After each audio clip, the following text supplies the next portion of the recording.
Jonathan Martin, having coached against him and seen a lot of film and whatnot. I mean, you kind of surprised with all the labels being thrown around about him? I don't know. You know, I don't like to talk about locker rooms and things that I don't have real information on.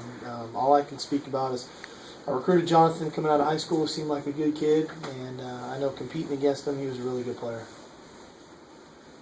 How was your offensive line responded this week? Dexter's back going, which is good. You know, that's obviously a important piece to what we do. I think the continuity is really good when it's he and Micah and then Mike, Chris there and the whole thing. So it's good to have your original five back together. But like I said earlier in the week, Eric got some valuable experience. James Atoe got some valuable experience, and so with these 4 games down the stretch, we're going to need those guys at some point. So I think the experience they got was good for them. Is Dexter limited at all, or are you just? It doesn't appear to be limited at all to me. So obviously we'll watch him throughout the ball game and monitor him, but he looked really good this week. Besides the continuity, what did you miss with him out? Well, he's a good player. I mean, it's like anything when you lose a good football player, you lose some of the attributes that they possess. And Dexter is a physical player. He's excellent in the run game. He's stout against some of the bigger defensive tackles and quicker defensive tackles that we face. So we miss his talents, quite honestly. Keith has said that Dexter's not afraid to get on him if need be during a game. He's a kick-in-the-butt kind of guy. Have you noticed that? No, yeah, he's a fiery guy. Dexter has got a lot of fire in his belly. I think he's a natural leader, even though he's a redshirt sophomore. He's got natural leadership skills that he not only has, but he utilizes when needed.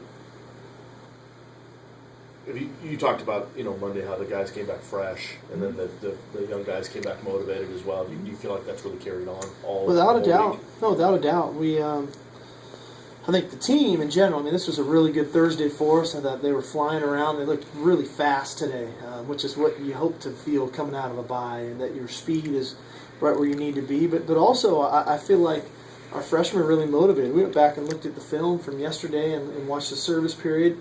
And some of those young defensive players were really flying around, and we're going to reward them this week by bringing a few of them to the hotel and putting them on the travel roster, even though they're redshirting. But to keep them motivated, I think it's really important for the team morale. And in specific reasons why you moved to Dempsey today? The wind in the film and all that stuff again. So it's not supposed to be windy Saturday, but there was the high wind alert coming in today, so we just felt like it was the right thing to do.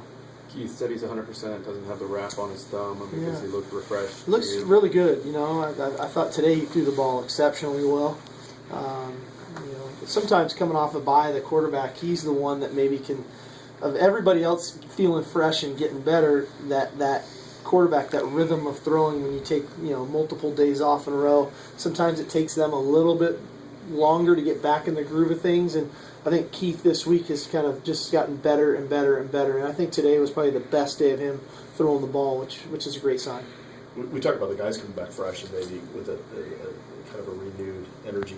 When you come back as a play caller after a bye week, do you sometimes like to keep that rhythm of week to week? Or what I like all the information we're able to take in. When we did our self-analysis there after 8 games, and now as a play caller, I can start to lean back and sit on, boy, what's the stuff we're really good at, and what can I lean on, and where are ways I can incorporate some guys into the offense that maybe that wasn't happening early on, and just different things like that. So I feel almost more confident of what I'm going to be going to call Saturday night. Not necessarily based so much on what Colorado is. We still call the game based on what they're doing, but who we are and what we're about and where we can be even more successful.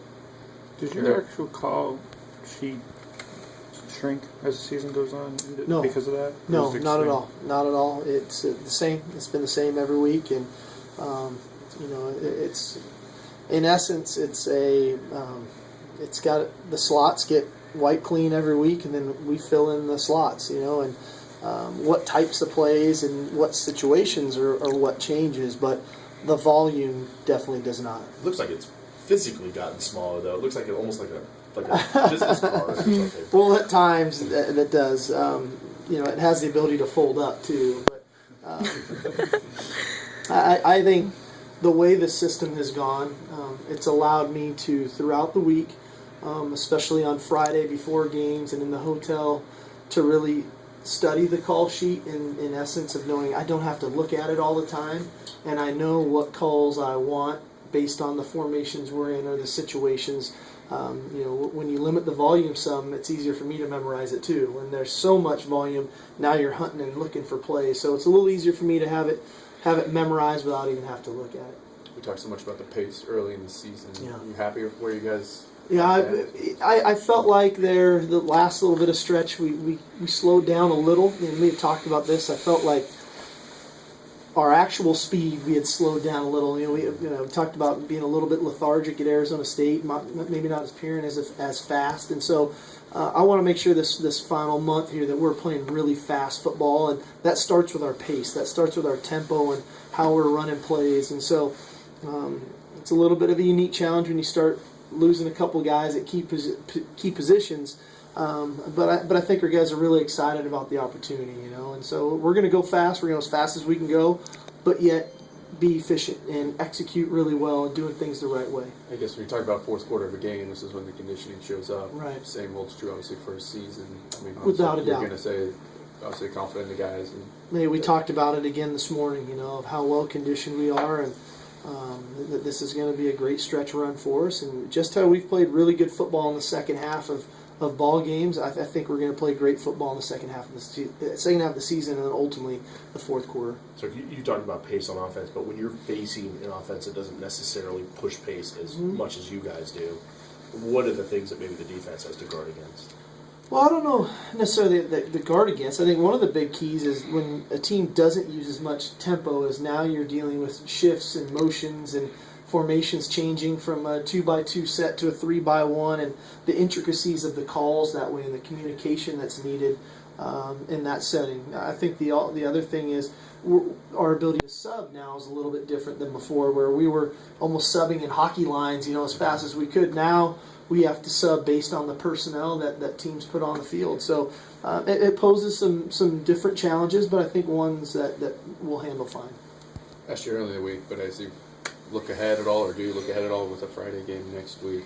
I look ahead past Colorado. No, but, just in terms of your schedule. Yeah, we're organized and ready for it, and we'll have a good team meeting Sunday night, one that we would normally have on an early Monday morning. We'll do that Sunday night, and then we'll start our work week Monday as somewhat of an abbreviated Tuesday, and then treat it so on and so forth, so that the routine of the week remains the same for the players. And will you be able to take any time out tonight to watch the game, the Stanford Oregon game? Yeah, normally, Thursday night's our night to relax a little bit, and so I'll be like everybody else. You guys know me long enough that I'm a huge college football fan, and I love this game. That's why I coach it. I love being part of it. And it's a great game for college football. It's a great game for our conference, and I'm intrigued. There are two teams that we played and played hard and tough, and so it'll be fun to watch. What's your capsule analysis, maybe without picking a winner? No, I think it'll be obviously intriguing to watch Stanford's front, if they can affect Marcus some back there, because when he's comfortable, boy, he's really, really good. And then, I've said this all along, I think Oregon's defense is really underrated. I think they're an excellent defense, and how much offense Stanford can generate against them, with running the ball and the play action pass. And then ultimately, I think the hidden piece of the game is special teams. I mean, Ty Montgomery's having a great year for Stanford right now, returning the ball. And as we all know, Oregon's got some really good returners too. And so I think there's a lot of factors in the game that are going to be fun to watch for me, and I'll spend the time to watch it. Sound like you have another side job you could be lobbying for when you break down games. All right, guys. I'm kidding.